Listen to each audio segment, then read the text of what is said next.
फरमाया नबी करीम सल्लल्लाहु अलैहि वसल्लम ने, सबसे ज्यादा क़यामत में मुझसे करीब होगा जो मेरी ज़ात पर दुरूद शरीफ पढ़ने वाला होगा। फिर हमारे नबी ने फरमाया, जो शख्स जुमा की रात में या जुमा के दिन में मुझ पर दुरूद पढ़ता है, अल्लाह रब्बुल आलमीन उसकी 100 ज़रूरतें पूरी फरमाते हैं। 70 ज़रूरतें उसकी आखिरत की पूरी होती हैं और 30 ज़रूरतें उसकी दुनिया की पूरी होती हैं। तो इससे बड़ा इनाम क्या होगा। लेकिन एक हदीस में हमारे नबी ने बड़ी ज़बरदस्त बात बयान फरमाई है, मेरा वो उम्मती जो जुमा के दिन में या जुमा की रात में मुझ पर सिर्फ एक मरतबा दुरूद शरीफ पढ़े। बोलो, एक मरतबा पढ़ना कोई मुश्किल है? कोई मुश्किल नहीं है। एक मरतबा दुरूद शरीफ पढ़े, अल्लाह पाक उसके लिए आफियत का एक दरवाजा खोल देते हैं। 2 मरतबा पढ़ेगा 2 दरवाजे खोलेंगे, 3 मरतबा पढ़ेगा 3 दरवाजे। अब आफियत का एक दरवाजा खुलने का क्या मतलब है? उलमा ने लिखा है कि अल्लाह पाक उसे 4 बड़े बड़े इनाम नसीब फरमाते हैं।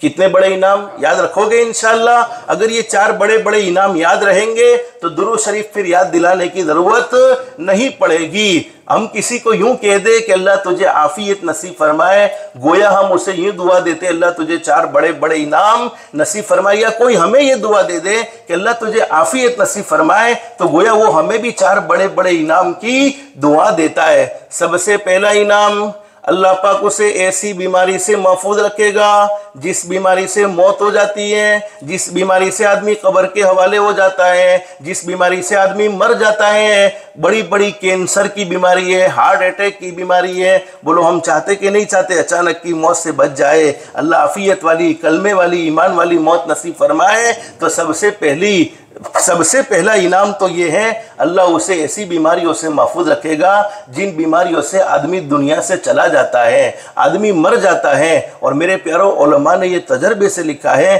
कि अगर किसी का ब्लड प्रेशर कहते हैं ना, कंट्रोल में न रहता हो, तो उसे दवाई लेने के बजाय दुरूद शरीफ की भी कसरत करनी चाहिए। दुरूद शरीफ की कसरत से अल्लाह पाक उसके ब्लड प्रेशर को कंट्रोल कर देगा। और ज्यादा दुरूद शरीफ पढ़ने वाले के बारे में आशिकों ने, जिन्होंने दुरूद शरीफ पढ़ा है, इन्होंने लिखा है कि अल्लाह पाक हार्ट अटैक की तकलीफ से भी उन्हें महफूज रखते हैं।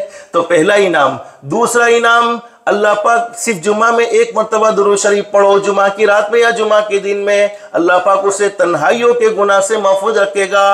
हम छुप छुप कर कितनी अल्लाह की नाफरमानी करते हैं। लोगों में तो हम फरिश्ते नजर आते हैं, लेकिन हमारे तन्हाइयों को किसी के सामने अल्लाह जाहिर कर दे तो बोलो, हमसे कोई मुसाफा करने को भी तैयार ना हो, हमसे कोई बात करने को भी तैयार ना हो। आज मोबाइल और इंटरनेट ने छुप छुप कर गुनाह करने का लोगों को आदी बना दिया है। नहीं छोड़ते हैं गुनाह। नियत करो, मेरे महबूब पर मैं दुरूद पढ़ता हूँ, अल्लाह इस दुरूद पढ़ने की बरकत से तू मुझसे गुनाह छोड़वा दे, तो अल्लाह पाक जरूर गुनाह छोड़वा देगा।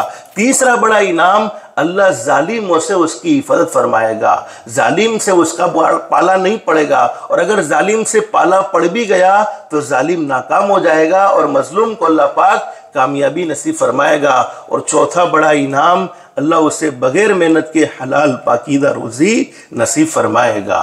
रोज़ी के मामले में हर कोई कहता है, मसा कोई वो तावीज़ वालों ने कि घर में बरकत न थी, दुकान चलती न थी, हमारे नबी पर दुरूद पढ़ लो, इससे बड़ा कोई तावीज़ हो सकता नहीं है। और हर इबादत के तो मैंने कहा ना, मकबूल और मरदूद होने के चांसेस हैं, लेकिन दुरूद के मकबूल और मरदूद होने के, बोलो मरदूद होने के कोई चांसेस नहीं, हर हाल में मकबूल होता है। अब आखिर एक दुरूद शरीफ आपको बतला दूं और पढ़ के आओगे इंशाअल्लाह। आइंदा कल तो जुमा है, शनीचर से हमारा सिलसिला शुरू होगा।